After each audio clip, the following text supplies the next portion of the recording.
Ya, sambil menunggu vonis dijatuhkan untuk Putri Chandrawati, kita sudah bergabung juga ada Mas Eka Prasetya dari kuasa hukum keluarga Yosua. Anda berada di ruang sidang pada saat vonis tadi ya? Ya, kita di luar sih, nggak bisa masuk karena kan memang penuh kan tadi ruang. Tapi bisa mendengar hakim membacakan pertimbangan hukumnya. Apa yang Anda tangkap dari sidang vonis tadi terhadap Ferdy Sambo? Saya menarik ya vonisnya, ternyata itu ultra petita, artinya hakim memutus melebihi atas tuntutan jaksa. Ya, ini kan juga menegaskan atau menunjukkan bahwa dakwaan jaksa itu kurang komplit atau kurang lengkap, sehingga hakim dengan kewenangan dia menemukan hukum lain sehingga vonisnya jadi pidana mati. Oke, baik Bang, ini kan ada beberapa terdakwa yang menjadi concern dari keluarga korban dan juga mungkin kuasa hukum, apakah lebih ingin hanya kepada Ferdy Sambo dan Putri Chandrawati juga, Putri Chandrawati saja, atau mungkin juga ada tiga terdakwa lainnya? Kalau dari konteks concernnya memang itu kan peristiwa pembunuhan berencana ya, pembunuhan dan pembunuhan berencana terhadap klien kita Yosua Huta Barat gitu kan. Jadi siapapun pelakunya kita tetap concern apa yang peran mereka seperti apa dan vonis mereka akan seperti apa, kita tetap akan concern dengan itu. Karena dari awal kita laporan tanggal 18 itu pun itu kan kita belum menyebutkan siapa yang terlapor. Jadi memang peristiwanya kita lapor, dalam lidik polisi menemukan tersangkanya kan begitu.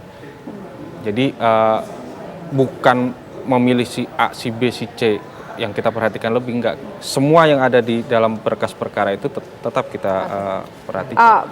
Bang Eka, begini, hakim memvonis Sambo dengan hukuman maksimal. Dengan Putri Chandrawati akan seperti apa kalau menurut Anda dari fakta-fakta persidangan yang sudah ada? Apakah juga akan sangat-sangat maksimal sekali atau mungkin di bawah tuntutan seperti yang sudah kita bahas-bahas sebelumnya? Iya, ini berarti kan soal prediksi ya, bagaimana seorang majelis hakim menemukan hukum agar tercipta satu keadilan. Kalau dilihat dari vonis dari Ferdy Sambo yang di atasnya tuntutan jaksa penuntut umum, artinya ada bolong-bolong di dalam surat dakwaan dan terutama dalam pemeriksaan saksi atau saksi-saksi yang dihadirkan, sehingga hakim berupaya keras menemukan hukum lain. Bukan sebagai corong undang-undang saja, tapi dia berusaha untuk memenuhi rasa keadilan, baik itu keadilan di hukum ataupun di masyarakat. Artinya kemungkinan besar prediksi ya kecil kalau Putri Chandrawati di bawah tuntutan. Kemungkinan besar sama terhadap tuntutan atau di atas dari tuntutan jaksa penuntut umum. Karena kalau sistem terjadi satu putusan ultra petita itu menunjukkan bahwa jaksa kurang dalam menyajikan satu dakwaan atau tuntutan. Artinya akan berdampak terhadap vonis terdakwa-terdakwa lain? Bisa jadi seperti itu, karena kan kalau kita lihat dari proses persidangannya, Sambo dengan PC mungkin majelisnya sama kalau nggak salah saya bilang. Dari kuasa hukum sendiri, apakah mungkin ada rasa kekhawatiran dari Ferdy Sambo diberi space waktu sekitar 1 pekan untuk mengajukan banding? Apakah ada rasa kekhawatiran kalau seandainya yang bersangkutan mengajukan banding, hukumannya mungkin akan lebih ringan daripada yang dijatuhkan oleh hakim? Ya, menurut saya terlalu prematur ya ketika harus bilang nanti kalau banding hukumannya pasti lebih ringan, belum tentu juga gitu kan. Tapi yang jelas kami sangat mengapresiasi terhadap majelis hakim yang benar-benar bekerja sesuai dengan fakta yang ada gitu kan, dan menggali fakta-fakta lain di luar dari konsep dakwaan. Tapi kalaupun misalkan banding atau mungkin kasasi, bahkan mungkin sampai PK, itu hak dari si terdakwa dan kita harus menghormati hak itu. Oke, tadi kita bicara masalah prediksi untuk Putri. Bang Nasrullah mengatakan ada peluangnya masing-masing, ada peluang lebih berat, peluang lebih ringan. Jika ditakar lebih besar yang mana peluang? Gini, sebelum itu saya perlu sedikit koreksi ya Dinda ya, tentang pengertian ultra petita. Ultra petita dalam perkara pidana tidak sama dengan ultra petita di dalam perkara perdata. ultra petita di dalam perkara perdata, misalnya saya sebagai penggugat menggugat ganti rugi 1 juta rupiah. Hakim tidak boleh memutuskan 1,5 juta karena melebihi apa yang saya tuntut. Oke. Nah, tetapi hakim bisa saja dan pernah ada kejadian memberikan 1.250.000. Dan itu ultra petita yang dibolehkan karena apa? Hitungan 1 juta ketika dituntut dulu nilai rupiahnya kursnya masih 1.000. Sekarang ketika hakim menjatuhkan putusan kursnya sudah harga emas barang-barang sudah 2.000, hakim menaikkan menjadi 2 juta atau 2.500.000 dalam rangka memberi rasa keadilan terhadap tuntutan awal. Itu perdata. Nah, perdata.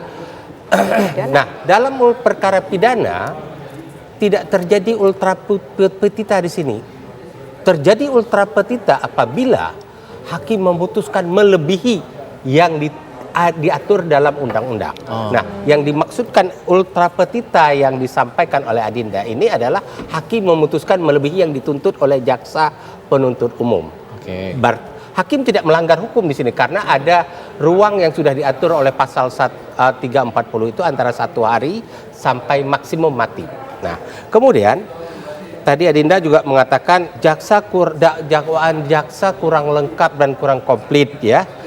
Saya mengatakan justru dakwaan jaksa yang paling lengkap, paling komplit kasus ini. Yang dimaksud beliau Adinda ini sebenarnya lebih kepada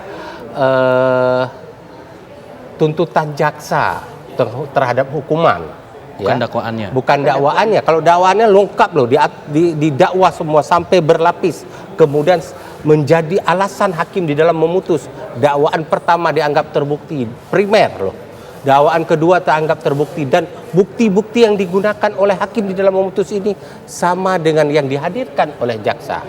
Dan jaksa penuntut umum telah menghadirkan bukti-bukti yang dipakai oleh hakim di ruang sidang itu bukti-bukti yang dihadirkan oleh jaksa penuntut umum.